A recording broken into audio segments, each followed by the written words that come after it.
तो बात उस समय की है जब स्वामी विवेकानंद अपने लोकप्रिय शिकागो धर्म सम्मेलन की भाषण के बाद भारत वापस आ गए थे।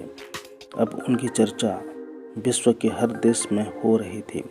सब लोग उन्हें जानने लगे थे। स्वामी जी भारत वापस आकर अपने स्वभाव अनुरूप भ्रमण कर रहे थे। इस समय वे हिमालय और इसके आसपास के क्षेत्रों में थे। एक दिन वो घूमते घूमते एक नदी के किनारे आ गए। वहाँ उन्होंने देखा कि एक नाव है पर वह किनारा छोड़ चुकी है।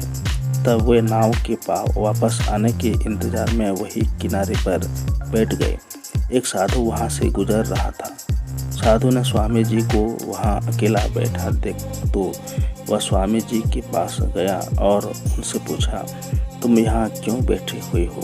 स्वामी जी ने जवाब दिया, मैं यहाँ नाव का इंतजार कर रहा हूँ। साधु ने फिर पूछा, तुम्हारा नाम क्या है? स्वामी जी ने कहा, मैं विवेकानंद हूँ। साधु ने स्वामी जी का मजाक उड़ाते हुए उनसे कहा, अच्छा तो तुम वो विख्यात विवेकानंद हो जिसको लगता है कि विदेश में जाकर भाषण दे देने से तुम बहुत बड़े महात्मा साधु बन सकते हो। स्वामी जी ने साधु को कोई जवाब नहीं दिया। फिर साधु ने बहुत ही घमंड के साथ नदी के पानी के ऊपर चलकर अपनी शक्ति का प्रदर्शन किया। कुछ दूर तक चलने के बाद साधु ने स्वामी जी कहा, क्या तुम मेरी तरह पानी पर पैदल चलकर इस नदी को पार कर सकते हो? स्वामी जी ने बहुत ही आदर और विनम्रता के साथ साधु से कहा, इस बात में कोई शक नहीं कि आपके पास बहुत ही अद्भुत शक्ति है, लेकिन क्या आप मुझे यह बता सकते हो कि आपको यह असाधारण शक्ति प्राप्त करने में कितना समय लगा? बहुत ही अभिमान के साथ साधु ने जवाब दिया, यह बहुत ही कठिन कार्य था। मैंने 20 सालों की कठिन तपस्या और साधना के बाद यह महान शक्ति प्राप्त की है। साधु का ये बताने का अंदाज बहुत ही अहंकार भरा था।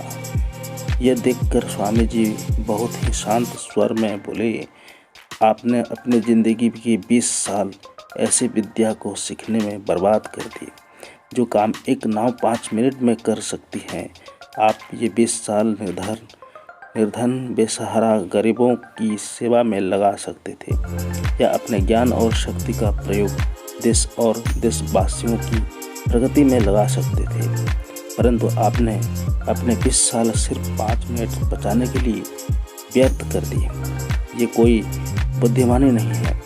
साधु सिर झुकाए खड़ी रह गई और स्वामी जी नाव में बैठकर नदी के दूसरी किनारे चले गए।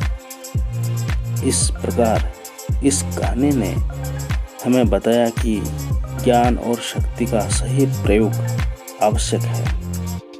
किसी शक्ति को प्राप्त करके यदि हम उस पर घमंड करते हैं तो ये मूर्खता है।